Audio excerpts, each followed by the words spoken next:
Hey, what's up everybody? Jake here and welcome to the hobby. Today we're doing an AMA. I asked you guys to throw me whatever questions you guys might have and I'll do my best to answer them. And we got a ton of questions, really awful questions, just terrible questions. I'm kidding, they're fine. So I'm gonna try to answer as many of them as I can in today's video. First up, we got ourselves SLPT who asks, how high can holiday sets like Crown Zenith or Pokemon 151 really get without being a main set and having a booster box to really gain momentum? Well, actually, a lot of the special holiday sets do pretty well. Something like Pokemon 151, I think, will do really well long term. Celebrations is another good one.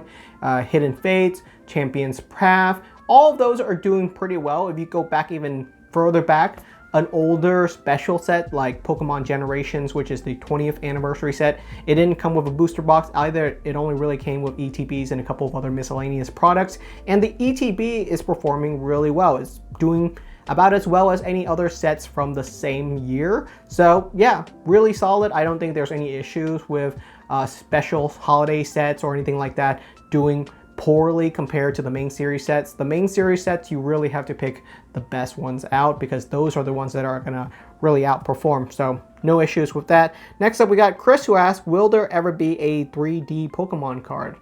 I don't know what you mean by 3D. You mean like a 3D Pokemon card, like you can turn it back and forth and it changes animations or something? Or you mean like a card inside of a game, like a digital Pokemon card? Because they're also doing those. Those are definitely being a thing. The Pokemon Company is currently developing a brand new TCG app that is going to have a bunch of different digital Pokemon cards that you can stare at, zoom in on the art, and some of these cards are going to be unique to the app itself. So it's going to be a completely different experience. These are not going to be like the same kind of cards that you are collecting. They are going in a completely different direction. This is like a brand new Pokemon card game. Very similar, same type of mechanics, but they can go with different damages, different moves, different art. They can do different everything. So it'll be interesting to see where this goes. But if that's what you mean by 3D Pokemon cards, I think we are actually going to have a lot of digital cards going into the future. So that's going to be an interesting space. Next up, we got ourselves Kaijo TCG who asks, can we see your sealed collection? If you have one, I'm a smaller creator that's also investing in Pokemon cards and needs some insight from another perspective. So I just laughed and chuckled because yes, I have a very nice sealed collection. Some people say like, oh, you know, Jake talks about not wanting to collect too much sealed products, but look at all the sealed products he has. Yeah, but my sealed collection isn't sitting and collecting dust in a closet somewhere. You know, that's what I don't want to see from your collection. If you have a nice sealed product collection, make it meaningful and worthwhile. So my sealed collection is sealed because I like the sealed products as display items. And if that's you, that's completely great. But my goal wouldn't be to have a ton of booster boxes sitting somewhere in a closet just collecting dust. There's no really point. That's barely collecting. That's just hoarding at that point. Try to avoid that direction. You can do that if you want, but that's not the direction that I want to go for as a collector. And if you want to see my whole entire collection, I actually have pretty much all of the major pieces from my collection available for viewing on the collector app. If you haven't checked them out, they are a partner of this channel, and I have most of my collection on there, so you can check out my whole entire collection, every card I have, what conditions they're in, and the total value of my collection, which I think is super neat. So if you want to roast my collection, there you go. I'll have a link down in the description for my whole entire collection. Next up, we got ourselves Manny I Don't Care who asks, if you had to sell your entire collection, what sealed product or card would be the last thing you sold? So I've talked about this before, and pretty much I think my whole entire collection is sellable. If I really came down to it, I could sell my whole entire collection. If my family is currently having an emergency, if we needed a ton of fun for whatever scenario, I think my family, myself, my health, those are more important than my collection. So if it came down to it and I need to sell off my collection for my family's well-being, I will absolutely do that. Some of the cards that I wouldn't be willing to part are cards that are sentimental to me for whatever reason. Perhaps another friend or a collector or someone else gifted me those cards. Those cards are going to have more meaning to me personally. So those are the ones that are less likely for me to let go of because of the sentimental value that they hold. But pretty much anything inside of my collection could be sellable if it really came down to it. I hope that makes sense. Next up, we got ourselves Ori Cake Undone who asks, was there ever a once baked Jake? And yes, I ate him. That's what happened. No, but seriously, The name of this channel, I've talked about this story before, so if you want to figure out what that meaning of the name of this channel ever came from, you'll have to find that video. So you have to watch all 600 of my videos to figure out when I talk about it. But here's an interesting tidbit that I've never talked about. This channel used to be called Oven Baked Jake for 6 hours. For a period of 6 hours, I decided to change the name of the channel to Oven Baked Jake, and I thought that was a terrible idea, and we switched it back to Twice Baked Jake. Next up, we got ourselves Ryan Trudeau, who asks, are the best Pokemon cards the friends we made along the way? Yes, absolutely. Pokemon card collecting, I think, is a community style hobby. You can absolutely hoard Pokemon cards and never talk to anyone in the world, but I don't think that's as fun. I think the big fun part about Pokemon card collecting is being able to voice your opinion. If you like a card and I dislike a card, we can have that conversation about it, which I think is really neat. So Pokemon card collecting to me is about making friends with other collectors, trading with other collectors, showing off your collection, bragging about your collection, and having those discussions about which cards you think are better or worse than other collectors. That to me is the real fun, juicy part of the hobby. It's like the conversations and the connections that you make. The cards are cool, but it's a lot more fun with other people is what I would like to think. Next up, we got ourselves Young Goal, who asks, I'm a new hobbyist and I was wondering if you think simplified Chinese cards would be good to hold, especially the really expensive Latias and Latios GX. It's out of my price range for me. So yeah, this is actually another really interesting question, which are all the other languages of Pokemon, because the main series ones are English and Japanese. Most people collect English and Japanese. However, there's a niche group of collectors for all of these other languages, German, French, we have Spanish, and of course now we got Korean and Chinese and a couple of other languages as well. So there's a bunch of different languages that are available for legitimate Pokemon cards in, and I think there are all fine ways to collect cards. So if you want to collect one of these languages and they are more meaningful to you in those languages, then go ahead, collect them. It's actually very interesting because they are a smaller market. So it's easier to trade and sell English and Japanese Pokemon cards. That's probably going to be always the case unless we go under French dominance or something and everyone is now collecting French Pokemon cards or something like that, which could happen, but unlikely. So the other languages do have a small collector base, and sometimes those collectors are really passionate about those languages, and some of the cards in those languages can actually sell for way more than English and Japanese cards. I've seen auctions where a specific language of a card will give it a significant premium, but it's really going to depend on that niche, that collector base, and who really desires that card, because it is a smaller market, but that usually means you can demand a higher price. It's just a little bit more challenging finding the right collector for it. So yeah, Chinese Pokemon cards, I think that's completely fine. Next up, we got Mythic, who asks, which Scarlet and Violet set would you purchase a booster box for right now if you could only choose one? I'm considering getting one in the coming month or so. So interesting question. I think it's going to be up to you. My answers to a lot of these collector-based questions is it depends.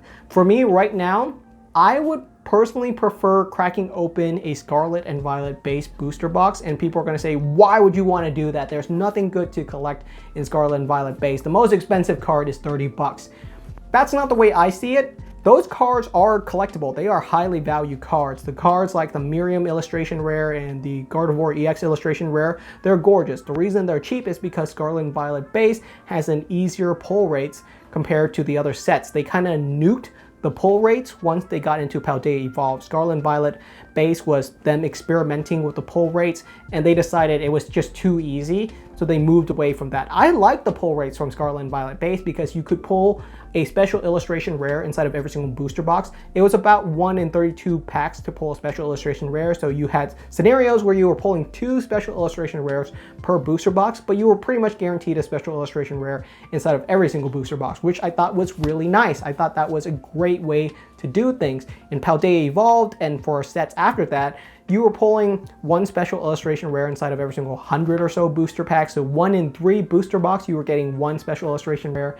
And I felt that was just a little too harsh. I did a video on it and people were insulting me, saying that I was terrible, all I cared about the value. That wasn't really the purpose of me complaining about Paldea Evolved. I said Paldea Evolved was a mistake because I didn't like the pull rates in it. I thought the pull rates was just terrible. So if right now I had to pick and purchase any booster box, I would prefer opening up Scarlet and Violet base. But that's me purchasing up a booster box to crack open.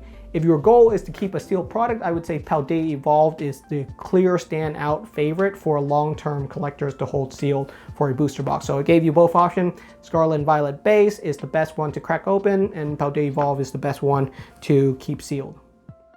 All right, on to the second page. We got ourselves Ketson, who asked, do you think scarcity matters less now that so many gorgeous card arts are being made? Because sometimes it feels like there will never be a big jump in demand for old cards like OG EX and Level X cards, for example. Is there less demand now because... Wait, let me read this questions over. Do you think scarcity matters less now? Scarcity still absolutely matters. It's just that the market is bigger now. There's way more collectors now than there was 4 or 5 years ago. Ton more collectors. A lot of people are collecting Pokemon cards again, and it's great that the hobby is so vibrant. The fact that you can have tens and thousands of Umbreon VMAX and people still desire the card and they still consider it scarce because there's just that much demand for some of these cards, which I think is really cool. Now, the second portion of your question was, do I think the old G cards still have any demand for them, the older cards? And they will always be classic. Base set Charizard, the original Neo series, Skyridge, all of these older sets will still have a collector base. But it's definitely gonna wane because unfortunately people aren't all gonna wake up tomorrow and go, you know what I wanna collect? Level X Pokemon card. It's unlikely that you're gonna see a wave of collectors excited to collect those older cards. There's just so much new stuff and the illustration rares are so gorgeous. It's kind of overshadowing the vintage era. Vintage will always be vintage, it'll always be good, it'll always be classic, but people are going to want to shift to the newer stuff, and that's normal for every new hobby. You got to keep things fresh, you got to keep things interesting. We can't talk about base set Charizard and the vintage sets for the next 20 years. That's going to get stale. There's only so much you can really talk about these cards for, and people are going to want to be excited about the next thing. So I think that's just normal. The hobby is like a cycle, and we're just going to continue to get more and more interesting cards. So it depends on you, but there will always be some collectors for classic. It's just that it can't stay vibrant forever. Next up, we got Simply Stoner, who asks, I unfortunately missed the chance to purchase the very rare Magikarp card from Paldean Fate series. That said, I'd like to know if you think it was a smart move to buy the Japanese version of the card instead, as it's much more affordable right now. So, two initial thoughts about this. The first one, I unfortunately missed the chance to purchase the very rare Magikarp. I know what you mean, but don't think about it that way. You haven't missed the chance to pick up the Magikarp card. It's going to be readily available for the next 100 years because that's how many copies of these cards are out there, and there's always going to be someone willing to buy and sell and trade them. What I think you mean is that, oh, you missed the chance to pick up the Magikarp when it was cheaper and now it's more expensive, and it doesn't feel as good picking up a card that is currently expensive when you know it used to be cheaper. But hear me out. I don't worry about that as much. I know people think I care a lot about the value of cards, but from a logical perspective, let's say you picked up the Magikarp when it was 50 bucks, you could resell it at the same price point at 50 bucks. Same point in time, of course.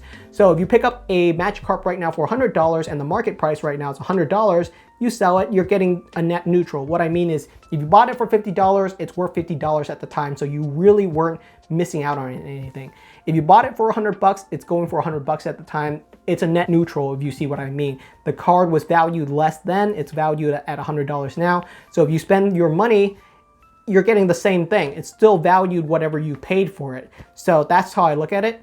A lot of cool cards I don't have inside of my collection has gone up in value, and I don't mind. That just means that's what the market price for the card is at the time. I have cards that have gone up in my collection, I have cards that have gone down in my collection. You can't beat yourself up over that. Whether you think buying the Japanese card is a smart move, yep, Japanese cards are more affordable right now, but that's just the way supply and demand work. The demand for Japanese versions of those cards aren't as high right now, but it just depends. There's been times in the past couple of years where Japanese cards were the hotness. Everyone wanted the Japanese cards, and of course right now things are waning towards English, where people prefer the English cards, but that's how the pendulum sways sometimes. Sometimes Japanese is more popular, sometimes English is more popular. It's just going to depend. And yeah, so I think picking up the Japanese cards when it's cheaper is completely fine if you don't have a preference. Next question, we got ourselves the Kipster, who asked, hey Jake, I was wondering why you think vintage has seen such a dip. Is this the prime time to buy vintage singles on the market? Again, it's just the way that the climate, the weather, and the mood swings of collectors go sometimes. Sometimes vintage is all everyone can think about. Sometimes no one cares about vintage. It just depends on the Pokemon card market. And I do think over time, there's gonna be just less and less people interested in vintage cards, because if you're collecting cards, you're gonna have more and more collectors having some of those vintage cards, and they're just gonna be less exciting. The cards that are gonna be the most exciting are gonna be the latest and greatest things. That's just how collecting and hype works. People care about what's new. So that's just the way things go. But if you're interested in vintage, and there's a ton of really cool vintage cards, now is actually, yes, you're correct, the most affordable period of time for them in the last couple of years. I can't tell you if they're going to continue to dip in the next year or two, or if we're going to see another spike in vintage. I don't see another spike in vintage happening anytime in the near future unless there's a major catalyst event like the upcoming release of the Pokemon TCG app. If that thing is the hotness, if that thing goes viral like the Pokemon Go app, it's possible everyone starts collecting Pokemon cards again, and this channel could blow up and your collection value could blow up in 6 months. But we can't predict any of that, so I don't keep my mind up at night thinking about those things. But you definitely can if you're a dreamer. Next question, we got ourselves Stefan Horvat, who asked, hey Jake, love the content. How has the hobby affect your channel and impacted your personal relationship, for better or worse? I actually have a full-time job outside of this. If you didn't know, I work full-time, 5 days a week, 40 hours a week. And then I collect Pokemon cards and do YouTube videos and communicate with you guys as a hobby. I consider this a hobby from the truest meaning of the word. It's what I do for fun because I'm passionate about it. So it's up to you. I have family members that think it's the greatest thing in the world. I have family members that don't understand it at all, and that's gonna be normal. I will tell you, I'm considered the fun uncle now because I have all the cool Pokemon card products, and all my little nieces and nephews absolutely love it. So it's gonna completely depend on you and your family, but no issues with it.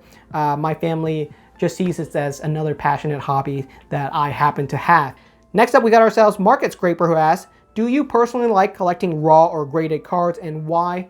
No particular preference. I have plenty of single cards. I have whole entire binders full of cards that I've cracked open from booster packs. But if I go to a convention or if I'm looking for a very specific card, I usually buy it graded, just because it saves me a ton of the trouble of having to look at the card, inspect it, flipping the card back and forward to see what kind of condition it's in. If it's graded and it's got a condition rating on it, like gem mint, near mint, I know exactly what the price and value of that condition is, so it saves me a ton of hassle. I prefer picking up cards graded, but I have a very vibrant singles collections of raw card as well.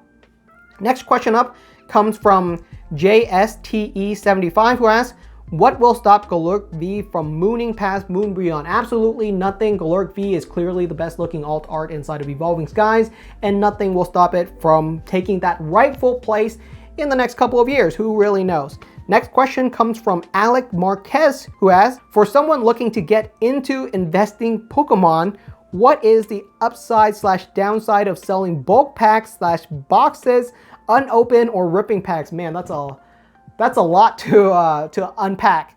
So for someone looking to invest in Pokemon, what is the upside downside? Okay, there's lots of it. I would have to say Pokemon card collecting is not a easy investment. A lot of people seem to think it is. It's not.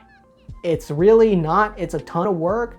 You know, you have to enjoy packaging cards, taking pictures, putting in descriptions, listing cards, doing customer service, shipping out products. It's a ton of work to sell your Pokemon card collection. It's not something that I do for profit. It can be very draining to ship and sell thousands of Pokemon cards. Look at Danny Phantom. He do it because he loves the hobby.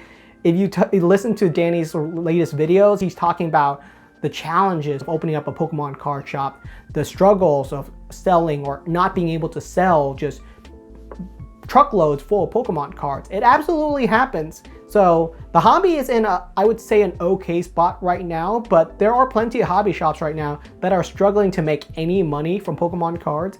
It might sound like people are investing in this, people are investing in that, all these cards are going up in value, but that's not really how most card shops or people who sell Pokemon cards see it.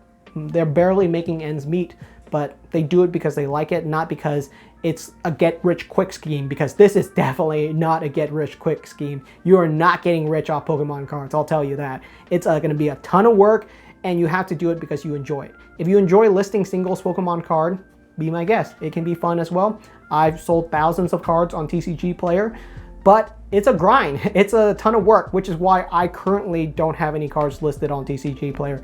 And my eBay is pretty much dead as well. I'm not really selling anything right now. But yeah, it's gonna depend on you. You have to really enjoy the hobby. Hope you guys enjoy this AMA. Let me know what your thoughts are. If you have any additional questions, I'll do my best to answer them down in the comments section. Thank you so much for watching. We got a lot of fun videos coming up, so stick around. Hope you guys enjoy it and have a wonderful day. Thank you so much for watching. I'll see you guys next time. Welcome to the hobby, flipping cards like magic, unpacking the treasure, moments so classic, chasing that Pikachu, shiny dreams come true, all the secrets unfold, each rare card we